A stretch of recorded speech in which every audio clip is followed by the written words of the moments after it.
The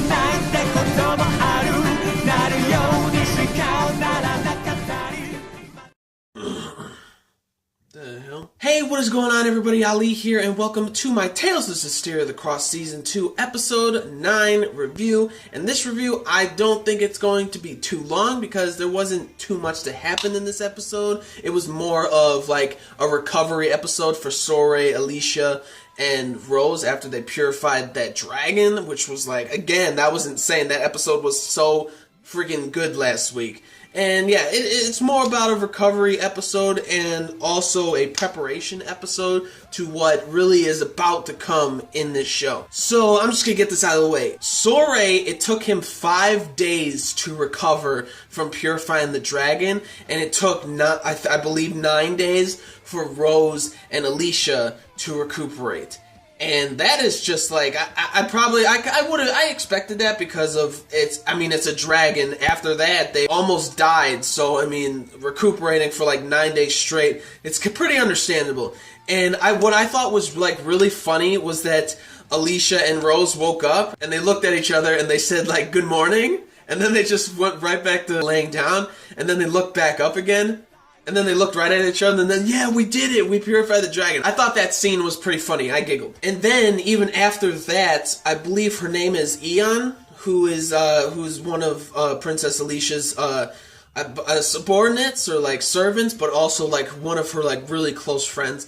And she's just, like, crying on Alicia's lap, saying, like, I'm so glad you're alive, which I thought was even more funny. There was a lot of funny bits in this episode, like, with, obviously, Eon, Alicia, and then Alicia and Rose waking up and stuff, and then also Rose and Sorey at the end. But first off, everybody is just like hanging out and stuff, and then they hear like, where is Dezel? Why isn't Dezel with you, Rose? And Rose is like, what? What's going on? And then all of a sudden, it goes to him fighting by the forest. It goes to him fighting the girl who is basically the right-hand woman of the King of Calamity, the Lord of Calamity. That little girl with like the purple hair and everything. I don't know what she's wearing, but let's not talk about that. And Dezel and her are like fighting, but not really, because she uses like those weird clones that she has to attack Dezel, but like nothing happens. He uses those like chains or something to like destroy them, and then he uses like his wind seraph powers and stuff. Nothing happens to her, so they're just like tussling for like no reason. So then Sorey, Lila, Mikhail, Edna, they all come towards to where Dezel is. The girl shows them like, you guys aren't even ready for this. The end of the world is near anyways. It doesn't matter what you do. The end of the world is coming. And then she shows him like a vision of where the King of Calamity is, up in like the north, where it's freezing, where even beasts don't even like to be, and where humans don't even live. They can't live there, and barely any beasts live up there. The King of Calamity is up there. That's where he chills out, and he, quote, chills out. Get it?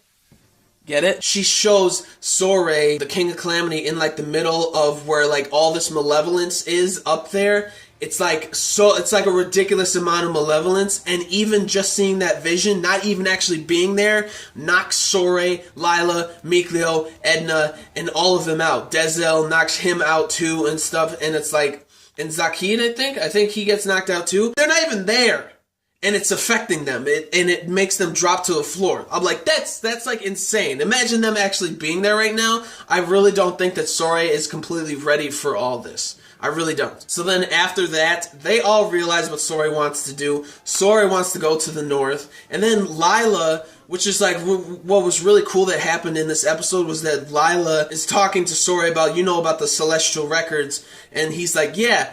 And then she gives Sorey Michael's records, his second book, which basically tells about the secrets of the world that Michael was pursuing. And it tells a little more about Velvet Crow, which I think we all know about how her brother was basically sacrificed to get rid of like malevolence in the entire world, and she didn't forgive the man for killing her brother. This is how you do like the cross between Zestiria and Zestiria.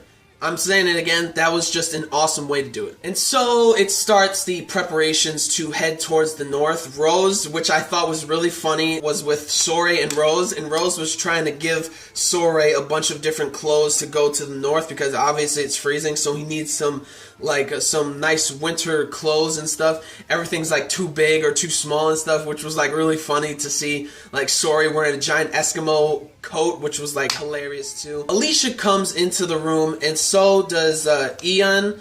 And I believe her name is Sariel or Sorey or something like that. Like the girl with the black hair, another one of Alicia's servants. And also, Alicia goes and talks to Meltron, and I love their conversations because it feels like Meltron is like her older sister, or like actually like her mother. It's really cool to hear her like talking to her and stuff. It's like it's a really nice relationship to see. Anyways, back to Ian. I keep like forgetting her name or confusing her name. It's like Sorey or something like that, the girl with the black hair, who's also Alicia's servant, or like soldier, who's also like a really good friend of hers. And they both go to Sorey and say, hey, we'd like to accompany you. And it turns out Alicia's going to accompany her too, which I'm so excited. The whole gang is back together, going to the north. And also Alicia picked out like the perfect outfit for Sorey, which was like really funny too. So then after all this, hundreds of people across the land are lined up to try to go on this expedition because they all heard that Sorey's gonna go on this expedition. I'm hyped. I am excited. There's so many people. You got Alicia's fine-tuned soldiers and everything. You got the scattered bones going with Rose and everything, which is awesome. And then you got Sergey, and I believe are they the Pegasus? Not the Pegasus Knights, but the Platinum Knights or something like that. But anyway, Sergey and his band come together with the Highland soldiers and everything. It is hyped. I'm excited. It looks awesome. So not only does Sorey have Alicia and her soldiers and Scattered Bones and Sergey and his knights, he also has the little baby-looking Normans. I believe that they are Serfs. They came out of nowhere to join him, and I was like, oh my gosh, I miss them so much. They're so cute. And also something that happened at the end of this episode is something that I've wanted to see for a while, or an attempt at least, because I've been watching some some Let's Play stuff of Tales of Zestiria, the actual video game, and then I see some of like the fusions between the Seraph and a human, not just Sorey, but also like Rose and stuff. So I'm thinking like, oh my gosh, if this happens in the show, it's hype. And they attempted it at the end of this episode, and Lila was talking to Dezel because Alicia said that me and Rose don't really have anything to contribute like fully, like because of the malevolence. They can't really do anything about it. So then Dezel says, why don't you try an ARMATIZATION? And Lila's freaking out, saying like, that's impossible. First off, that's the most powerful thing a human and a seraph can do together in combat is fuse. That's what Sorey's been doing because he's a shepherd. But has it happened with the squire? Wait, I don't know personally. Maybe obviously we kind of do because of the video game, but personally, do I know? Not really, because I didn't physically like see it or anything. I'm excited about that because Rose tried it with Dezel and Edna tried it with Alicia, and it completely went wrong. Completely. They were in pain. Alicia and Rose were in pain, excruciating, and Dezel and Edna had to get out of them so then they won't die. Because if a regular squire fuses with a seraph and it doesn't work, the seraph could die and the squire could die.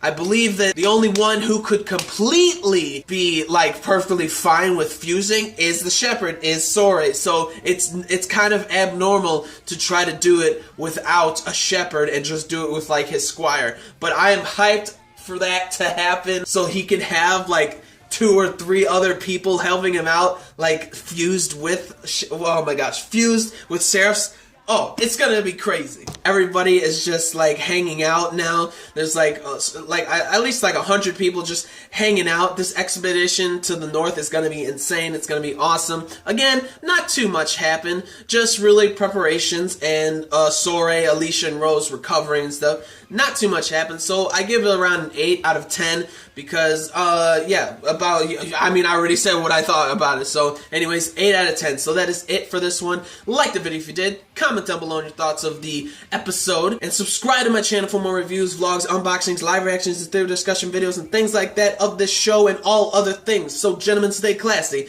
ladies, stay sassy, but most importantly, everybody, you gotta stay a little nasty, alright? So peace and love, and I will see you all later with the next video.